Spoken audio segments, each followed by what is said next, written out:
Hey everyone, this is Dr. Darian Parker, and back again on the Dr. Darian Parker podcast. And last time I came to you on a solo cast, it was about the minimally effective dose for resistance training, which we learned was pretty low. Don't have to do much to get those gains, everyone. So, hope you enjoyed that.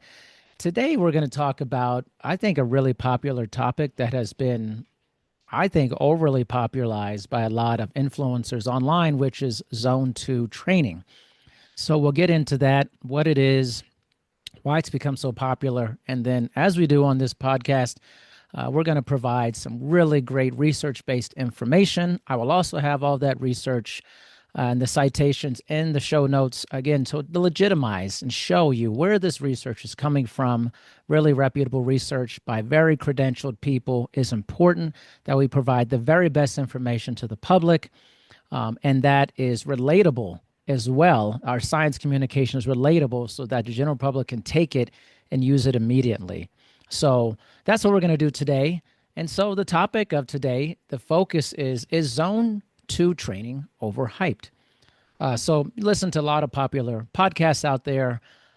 You may think that zone two training, because it's talked about so much, is basically the most important form of cardiovascular based training and things of that nature. And just anecdotally, seeing that I've heard so many people talk about zone two training and just my conversations with them, and shows me that there's a real connection to this information and this type of training. And even just in gyms, when I'm in gyms, I see a lot of zone two based training. And so we're going to talk a little bit about what it is, why it's so popular, and getting to the research of, is this overhyped? Is this the absolute best thing to do, cardiovascular, metabolic health, or is there other opportunities there? And so we'll go from there. So let's jump into it right away. So again, it's become very popular, and it's been popular. Why has it become so popular? Well, because there's been a focus with zone two on heart rate zones. And because this is easy to track with wearables, right? A lot of people have wearables. You look at your watch, you can see what your heart rate is, the whole thing, may even tell you the zones for that. But zone two training is really based off of metabolic thresholds, ventilatory thresholds, things of that nature, and not heart rate. So that's one thing. We need to focus not on the heart rate aspect of it, but focus on the metabolic aspect of it as well. Again, been very popular and popularized primarily by Dr. Peter Attia, who has talked about this quite a bit in terms of doing this for metabolic health. And I will say, and this has been very good because I think that sharing anything that gets people to be active more often, that is positive, well-researched, is important. So it's been popularized, and I think in a good way. But the overrated part of overhype, we're going to talk about that because I think there's some detriment to popularizing something and causing a silo effect with it. The other thing is it's popular because it's psychologically accessible. So what does that mean? Well, people like the idea of an easier exercise process that feels like it could be optimal for them. And zone two, by definition, it's a metabolic threshold. So zone two typically occurs like just before the lactate threshold. So what is this? Is where there's lactate produced, but there's also lactate clearance. So all this to say that when we're at this point of zone two training, you are producing lactate now, but you're never going past that lactate threshold, where the point where it becomes overly taxing. And so because the clearance of lactate happens fairly quickly, it allows you to have sustained aerobic capacity. All right. So essentially steady state training is essentially what it is, called zone two here. So what's the research on this? So Millán and Brooks in 2018 looked at the lactate shuttle theory and mitochondrial function. So what are the key findings here is that lactate is continually produced during exercise and even at low intensities. And we know, and actually from podcasts I did with Dr. Brandon, it was just amazing. Dr. Brandon Roberts, we know that lactate gets cleared really quickly, especially when you stop. Within a minute, it stops. But even when at low intensities, this lactate is cleared very quickly. Okay, so, and in well-trained individuals, this is actually, the mitochondria is super efficient and oxidizes lactate as fuel for this as well. So exercise near the lactate threshold maximizes the body's ability to clear and utilize lactate, right? So lactate, especially lactic acid, is often given a very bad rap for that. So this research just showing that lactate is produced regularly, even during low intensity, but it's cleared regularly, very quickly. And because of this, it allows for steady state activity. Also, Meixner and others in 2025 looking at zone 2 intensity variability in this study here. Key findings that there's a large individual variability exists when defining zone 2 using heart rate, lactate, or ventilatory markers. So what does this mean? That even if you say you're doing zone 2, the same person doing a potential zone 2 exercise may fall into different zones depending on the measurement method used. Is it heart rate? Is it lactate? Is it ventilatory markers? Also, the person's training status be different. So based off where you're at, whether you're a new exerciser, you've been exercising over a year, you're a high performing athlete, super fit, all these things change what zone 2 actually is. So it's really not standardized for that. So there's a big misnomer about it as well, which we'll talk a little bit more related to it. So overall, zone 2 represents an intensity where lactate production starts to increase, but mitochondrial oxidation keeps the levels stable. Again, we're not moving over the lactate threshold, and because of that, we're not experiencing this tremendous fatigue and kind of end game fatigue that happens where you have to stop because of the intensity is so high there, which makes it very accessible, what makes it very attractive for people to do on a regular basis.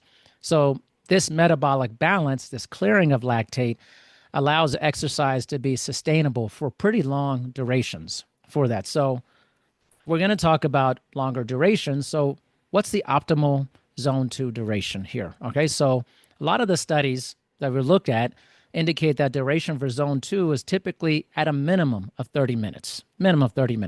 Sweet spot may be around 45, 60 minutes due to mitochondrial biogenesis. Okay, so let's talk about this. This is really important to understand the X's and O's here of this. One of the biggest aspects for zone 2 is that when you exercise for a duration over a period of time, at some point you're experiencing the signaling. All right, this is basically this signaling, or PGC1A. We'll talk about that here. This mitochondrial biogenesis is a process by which cells create new mitochondria. The mitochondria, which the powerhouse of the cell, increases functional capacity of the mitochondrial network. So what does this mean? It just means that you're building more mitochondria, you have better energy producing machinery inside of your cells, which increases aerobic capacity, okay? Now we have tremendous research on this from Palgard, Little, Robinson, Granada, McGinnis, tons of research related to, we're talking about the practical model of low volume, high intensity interval training, protein translation, training-induced changes in mitochondrial content, all relatively new research or within the last 10, 15 years. So this information essentially just saying that the ideal spot is at least 30 minutes, and with the sweet spot around 45 to 60 minutes, sometimes a little bit further for that, to signal the ability for mitochondrial biogenesis, or the ability to increase the amount of mitochondria, which increases aerobic capacity for that. So what do we need to emphasize in this too, while this is the ideal duration, that zone 2 is not a universal number.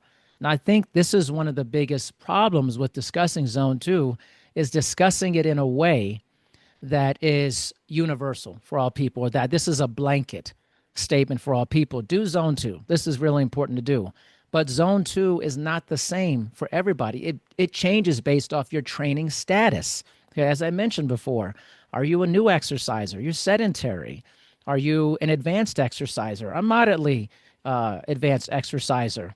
So, for example, walking could be zone 2 for a sedentary person, but may not be for a highly trained individual there. So training status dictates quite a bit of what it means to be in zone 2. Again, this is not talked about very much.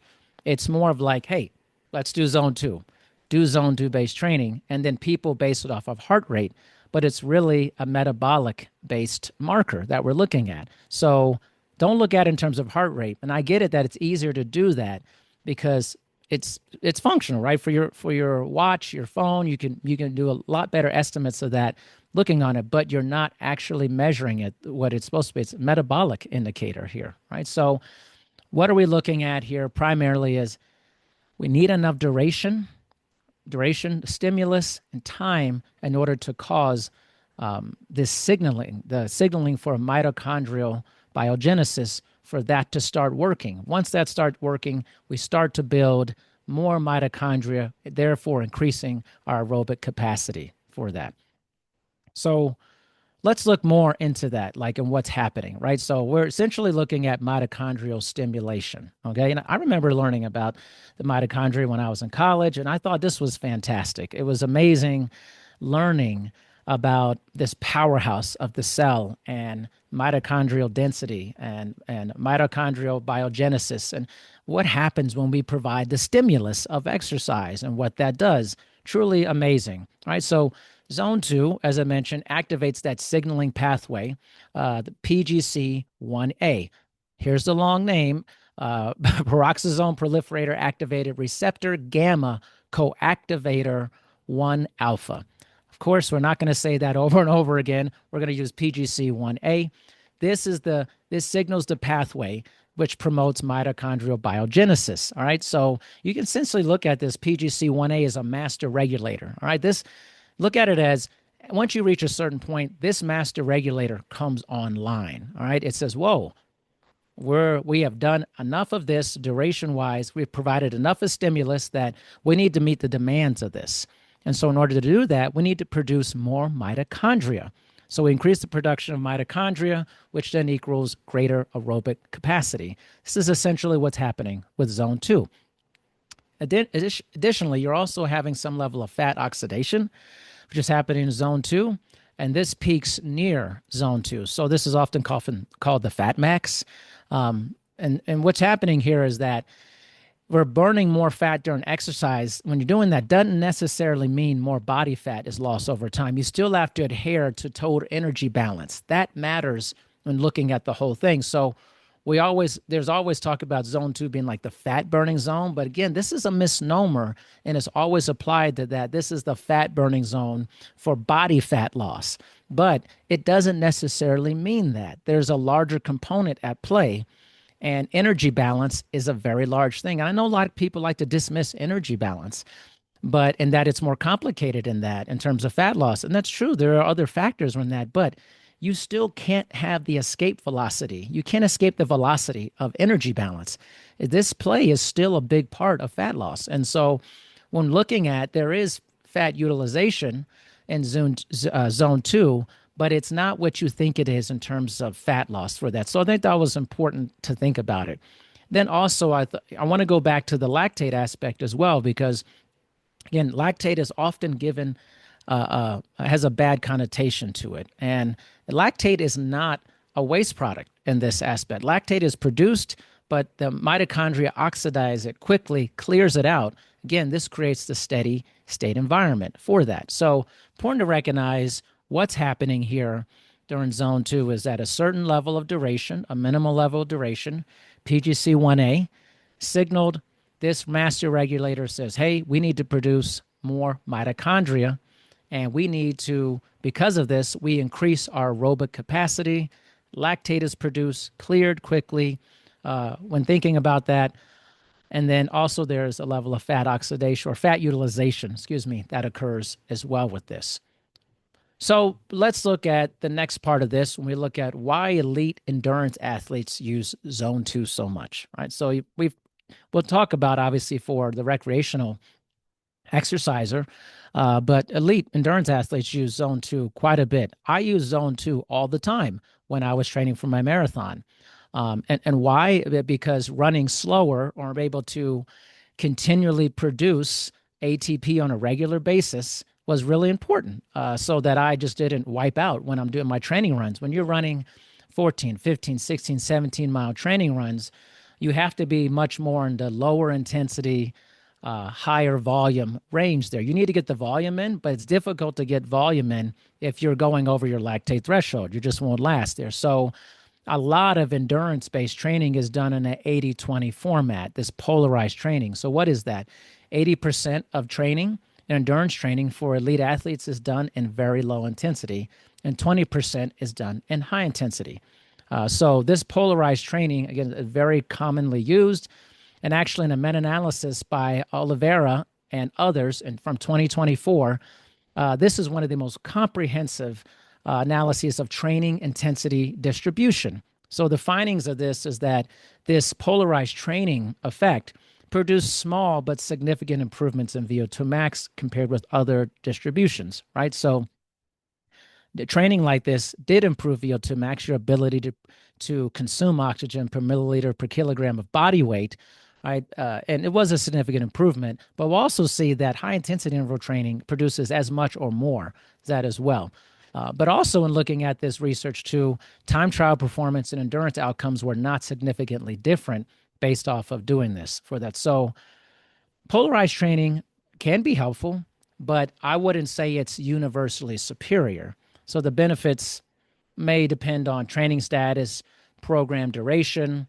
And so when I did marathon training, I'd had about a 6-month lead up. And as I got closer towards the end, it decreased my volume, increased the speed. That was a big part of it. But this is one way to do it. Doesn't mean it's the only way. But one of the other aspects and the reasons why this is adopted so much is this zone 2 training among elite athletes is because it allows you to train regularly without having to exceed your recovery capacity. So what's one of the biggest issues with training, especially for elite athletes, endurance athletes, is being able to actually frequently train to get the benefit for performance. If you're always having to recover and you can't train more frequently, then that's a detriment. So doing this polarized training method, my thing about the biggest aspect of it that makes it attractive is it allows you to train more often. You could train 15, 25 hours a week regularly without having to have extensive recovery. When you start going over the lactate threshold and you increase that intensity, your recovery has to be longer. So it's harder to actually get in the volume you need when you're training so intense. So that's, to me, really what one of the biggest aspects of it, and the research supports that as well. A newer meta-analysis by Cove and others, and for 2025, looks at training distribution. Again, this looks at 41 studies across nearly 800 athletes. This is a gigantic study when looking at this. And what did this research show? That VO2 max improved regardless of training distribution. So whether it's polarized, non-polarized, VO2 max improved. So there's really no significant difference between polarized, non-polarized training models. So what's the implication for this, right? Implication that the total training stimulus may matter more than exact zone distribution, right? And this is not just for athletes, it's for recreational exercisers. And we'll talk about the research for that it is working out in a specific zone. And think about it, all zones are not the same. There's 3-zone models, 5-zone models, 7-zone models. Which model is it, right? That's another discrepancy that's often never talked about. What's the model being used? But we do know zone 2 training is not magical. It's not the end all be all. And it may actually not even be optimal. To be honest, it may not be optimal. What may be more optimal when looking at the meta-analyses is that total training stimulus may matter more. So your ability to frequently exercise, get more volume, is generally a better than the exact zone distribution for that. Now, this is a big implication, which we'll talk about at the end, for the recreational exerciser who's often only using zone 2-based training. A lot of people using zone 2-based training as their primary mode of cardiovascular exercise. All right, so again, to kind of follow up on that, you could say maybe the biggest benefit is that it allows a massive training volume without excessive fatigue. So again, just allows people to work out have more frequency and volume in their training. So let's look at the next area, where is zone 2 best for longevity, right? So when you start talking about cardiorespiratory fitness, VO2 max, we're starting to get into the longevity conversation. And we know that having high cardiovascular endurance is associated with lower all-cause mortality, right? So it's a strong predictor, one of the strongest predictors. And one of the things I love about influencers who talk about VO2 max is this link to lower all-cause mortality. And we know that, especially in the United States, our chronic disease is killing us. Heart disease, cardiovascular disease is the number one killer in the United States by a country mile, right? It's bigger than all of the other three big ones: cancer, dementia-based diseases, metabolic disease combined. It's an incredibly huge problem in the United States. In fact, the United States leads the entire world in incidences of chronic disease. Just horrendous, right? Really horrible.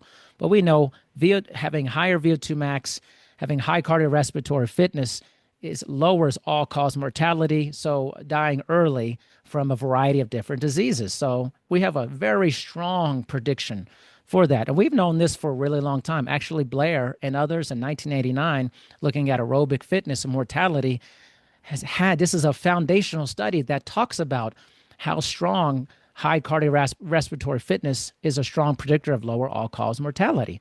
So we know this. And so what's more important than training zone is just good cardiovascular fitness. A zone is not producing that. It's larger overall cardiovascular fitness for that, which produces lower all-cause mortality, which then potentially means much longer life. And we know that people who stave off any of those four big chronic diseases for a longer period of time usually end up living longer. And the other thing that we know too is that we have a good idea. The data are telling us currently. We don't know all the time. We're only as good as the information we currently have. Is that longevity, certainly up until 85, 90 years old, is very much based on lifestyle, modified lifestyle behaviors. Anything into the mid-90s, hundreds, those are primarily genetic based. So you can look at almost kind of like an 80% lifestyle, 20% genetics. In that 85, 90-ish area, there's some variability here. And then beyond that, you flip it, more genetics, 80%, lifestyle, 20% for that there. So I can't state how important cardiorespiratory fitness is. It's incredibly valuable. It needs to be a large part of your training program. And again, I'm going to talk about in some of my observations that I've seen regarding this, and they're not great. And so we need to really make a turn. It's one of the reasons why doing this podcast here for that. So let's also look at in terms of intensity versus adaptation. So Ross and others in 2016 looked at exercise intensity and VO2 max. And what we found out when looking at higher intensity cardiovascular exercise, that it actually indicates larger improvements in VO2 max compared with moderate intensity, right? So what's the implication of this? Is that if VO2 max predicts longevity or a decrease in all-cause mortality, then higher intensity training may be more a powerful driver of a health adaptation. Now, I know what some of you may be saying. High intensity exercise is not for me. It's too painful. Or there may be an accessibility issue. Maybe you're in a special population that doesn't allow you to do that. Let's say in a running way. One thing I would say is I totally get that, but I've said this consistently. I tell my wife this all the time. I tell my students this, is that at least once a week, you need to be breathing hard. Like you feel like your rib cage is expanding tremendously. You're really breathing. You need to be breathing hard at least once a week. You have inner and external intercostal muscles in your rib cage. How do those things get better?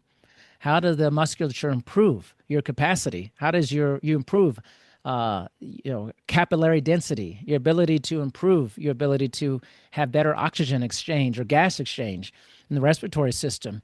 You need to have a stimulus that's greater than just you normally breathing for that. So at least once a week, you should be breathing pretty hard.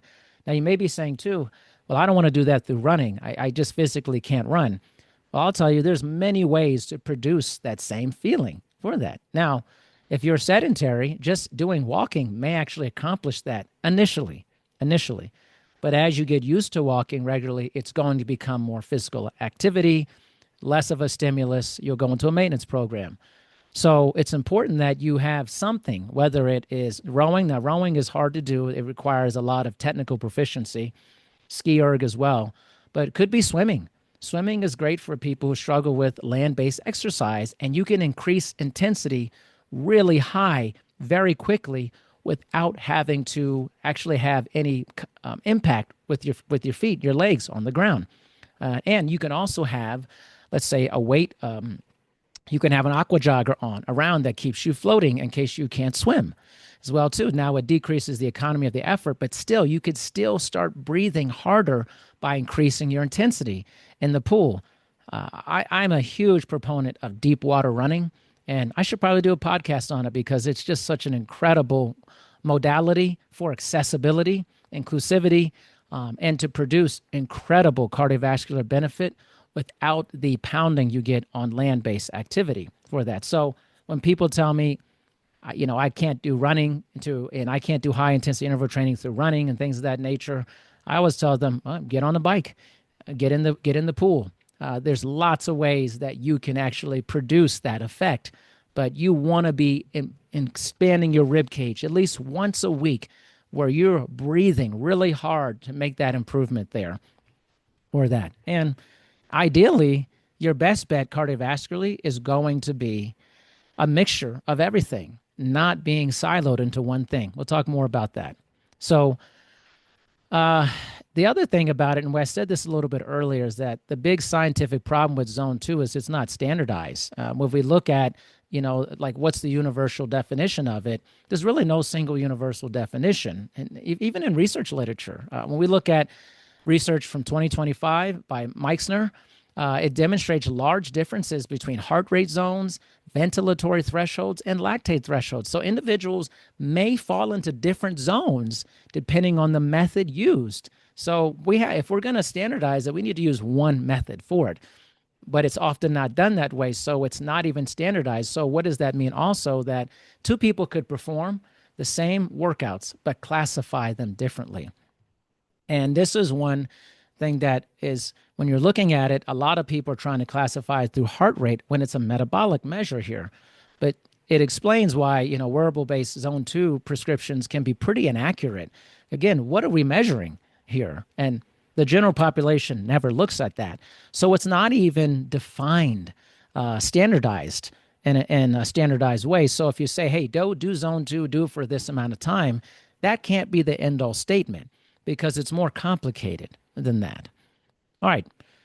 So let's move to our next subject here. And this is our last one we'll go over. I'm trying not to make these overly long, but I think it's important to cover topics really, really well when you cover them here. So does strength training count as zone 2?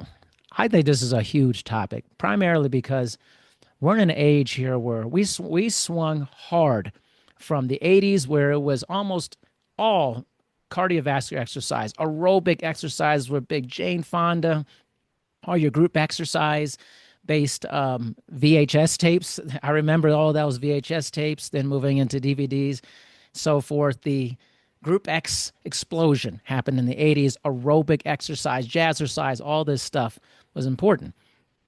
Now we look about 20, 30 years later, we're in a huge weightlifting age, which I'm happy about. I think, we spent too much time dealing with myths related to weightlifting, whether it was children can't resistance train or women thinking they were going to lift, they're going to get too big and things of that nature. Whatever it may be, athletes thinking, like I remember basketball players thinking they wouldn't lift weights because they thought it would mess up their jump shot. And in defense of all these things, you can only make the best decisions with the information you have at the time. And we're often prisoners of the time that we're in terms of information, culturally, socially, a lot of different things. But certainly with exercise, we have gone through a myriad of different fads and trends and things of that nature. And in the 80s, it was heavily aerobic based. And now we're heavily resistance training based. And currently, we're at a time where lifting heavy is a big trend right now. But does strength training in general count as zone 2? Well, let's look to the research here because there's a lot of misinformation here, right? We look at whether we're doing cardiovascular training or resistance training. This is an energy system conversation, right? And we're looking at the interaction between these energy systems. So and Gaston in 2001, and looking at this, that energy systems overlap depending on the intensity, the duration, and the contraction pattern, right? So how high of an intensity are we at? How long are we going, the volume, and what's the contraction for what we're doing here? And resistance training, we know, relies heavily on the ATP adenosine triphosphate phosphocreatine system, or anaerobic glycolysis. What does this mean? These are twitchy, explosive movements that are happening. Does this correlate to zone 2? Is zone 2 twitchy, fast, explosive movement? It is not. It is moving close to the lactate threshold, but sustained aerobic activity. That is not resistance training, right? So even if your heart rate, so let's look at that. Even if your heart rate reaches a zone 2 range, again, I'm going to put that in quotations because it's not defined very well all the way. Let's just say for heart rate purposes, a zone 2 range, the metabolic environment is not equivalent to steady state aerobic exercise. I just said that. Why? Was one system is using the phosphocreatine system, essentially, and another system is using primarily a steady state aerobic system or below the lactate threshold. These are not the same things. You're going to get different results from that. So even though resistance training can modestly improve aerobic capacity or measures of that, under particular conditions, the metabolic demands are fundamentally different from zone 2. So for those of you out there who say, I don't want to do any cardio, I'm just going to lift hard. I'm going to make up for it by lifting really hard, have a lot of intensity, heart rate wise, and effort when I lift. You're not getting the benefit. You're not getting the same benefit. Now, we look at concurrent training, which is we're looking at a person doing pretty difficult resistance training along with a diverse cardiovascular program. Huge benefit for that. Makes sense. We're getting the benefit of the combined effect here. But if you start looking at it in terms of, hey, I'm done with cardio, squashing cardio, don't want to do it, I'm just a lifter, you are literally not getting the benefit. You may think you are, but energy system-wise, these are very different things, and you're not getting the metabolic demands for that. It's not equivalent for that. So if you're thinking, hey, I'm going to go and I'm doing kettlebell swings and I'm going to go from that and then go to a chest press and whatever sequence order you're going to do, it's because you're doing it with resistance training, doesn't mean it's the same thing as zone 2. It is not the same thing as zone 2. All right, so it's really important to understand that in resistance training, you're mainly eliciting neural, structural, and myofiber changes, right? This supports strength, power, but there's a transient cardiovascular response. Transient meaning it's a limited response, and it doesn't represent sustained aerobic metabolism, which is what zone 2 does. So all this means, and going over that, is it's different energy systems. And even though your heart rate tells you, let's say when you're doing high-intensity interval training, let's not do that. Let's just talk about zone 2. And it says that, let's say you're at, in the 130s, 140s, okay, something like that. But I'm just throwing it out. And your resistance training says you're in 130s, 140s. These are not the same. Even though the heart rate is the same, it's actually structurally very different, metabolically versus cardiovascularly there. So you're not getting the same thing, even though the heart rate may tell you it's the same heart rate for that. It doesn't elicit the same things. So improvements in VO2 max from resistance training are generally smaller, more variable from dedicated aerobic work. Again, if you want to have better VO2 max, which you need to have better VO2 max.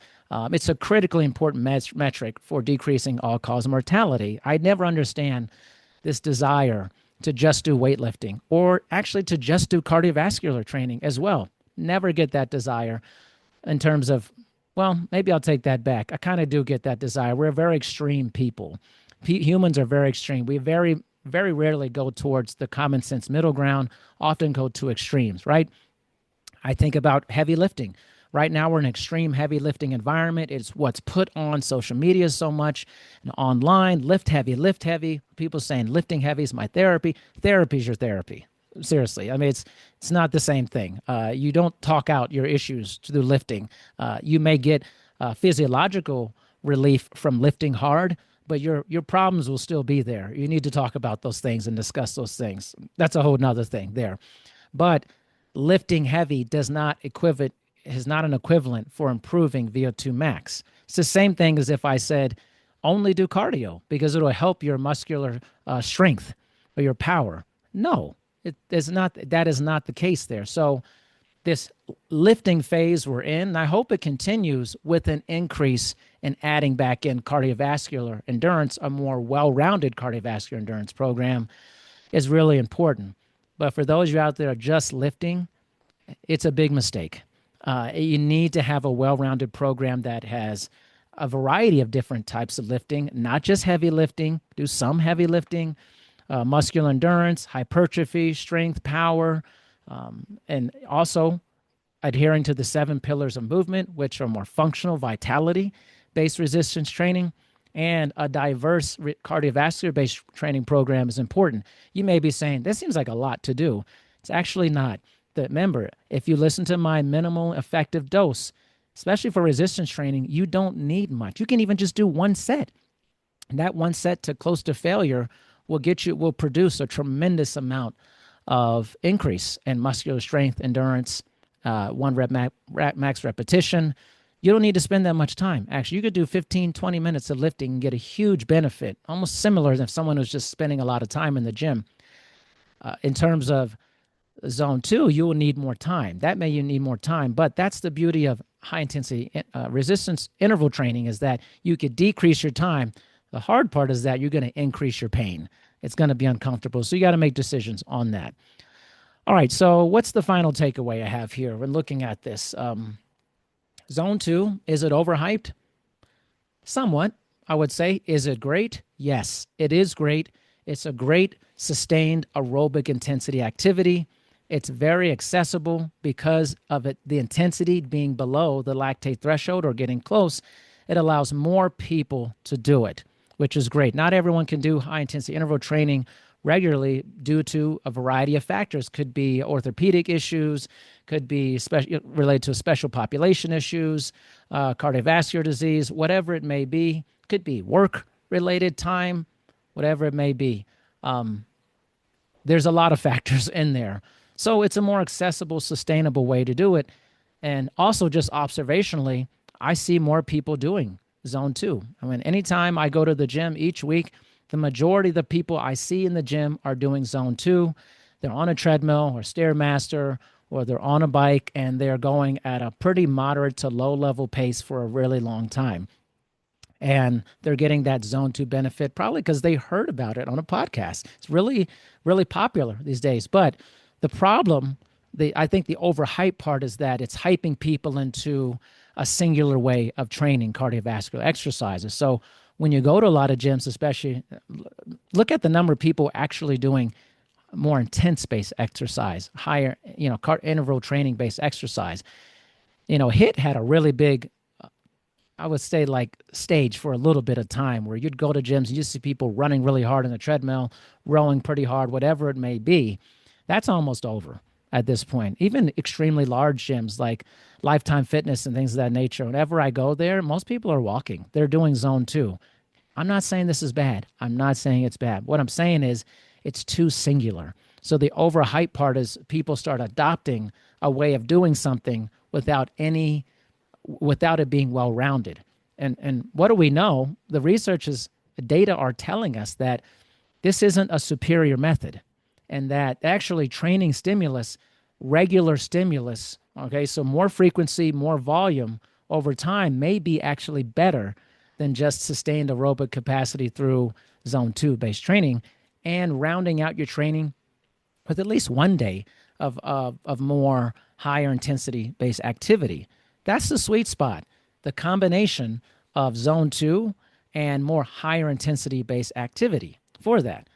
Now, so it is an accessible thing, but I think we're spending too much time using one method, one technique, one modality, instead of having a well-rounded program. So the overhyped part is hyping people into a siloed-based way of doing things. That's never good. You need to open your mind with cardiovascular exercise. Hell, we need to just do more of it.